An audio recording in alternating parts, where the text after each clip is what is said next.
Here's another little business story. It says, Bear may have to save second hedge fund.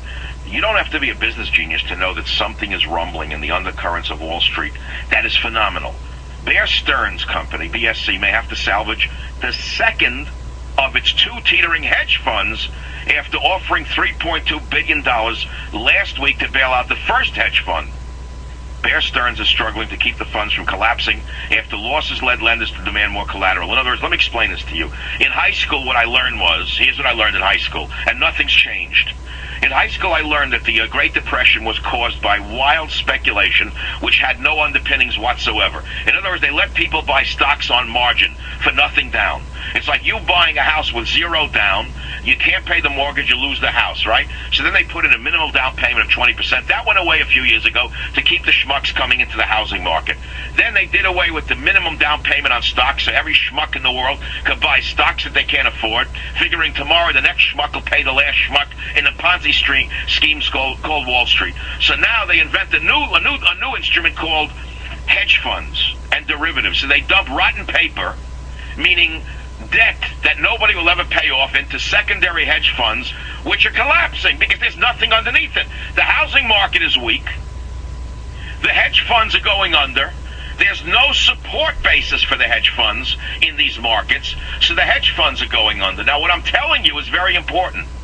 Because of the greed and the madness that has jammed the amnesty bill down our throats, again driven by greed and madness, the amnesty bill is being driven by the same forces that created these financial instruments called hedge funds.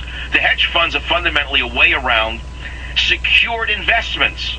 What I learned in high school was the way we're going to prevent another massive worldwide depression is by not permitting people to buy on such wide margins with nothing down. So if a man wants to buy $10,000 worth of stock, he can't buy it with nothing down.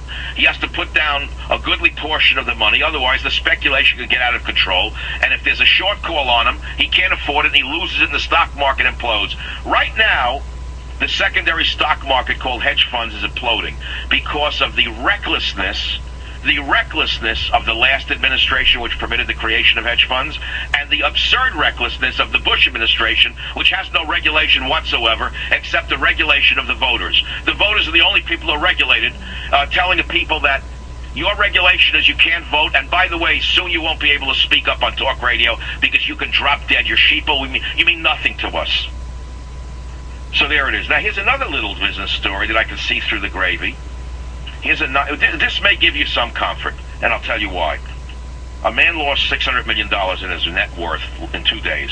So this will give you some satisfaction that some of the top dogs can lose. Even the top dogs can make mistakes. Here it is. Blackstone Group shares drop after initial hype. Shares of Blackstone Group LP BX sank during the second day of trading Monday as the stock pulled back sharply following a widely hyped initial public offering IPO. Shares of Blackstone fell as low as $31.90 on volume approaching 30 million shares. That's an enormous volume, by the way. Stock was down 8.7% in the late afternoon. Now listen to this. The decline also wiped out well more than $600 million off the personal fortune of Steven Schwarzman, the company's chief executive and largest shareholder. What does that mean? It means that they hyped up the stock. They're going public. Came out last week, we're going public. It's worth 50, blah, blah, blah. The people went the other way. Somebody said no to it. Now the guy's personal fortune, which was inflated to begin with, in my opinion, was wiped out in 2 days by $600 million. Tomorrow the guy could be driving a taxi cab. Remember in the 1920s, a lot of the men who thought that they were impervious to financial meltdown jumped off buildings. Now, I'm not suggesting I hope that he jumps off a building, but I'm telling you that you're going to see men jumping off buildings in your lifetime because they're living on borrowed money. They're living on fraudulent fiduciary instruments. They're living on fraudulent labor. They're living on fraudulent votes. They're living on a fraudulent basis of borders, language, and culture of which nothing exists to them. So that's the opening to my show. And so if you want to talk about any of this, call somebody else. I don't think I do. I've just done it. What I'd like to do is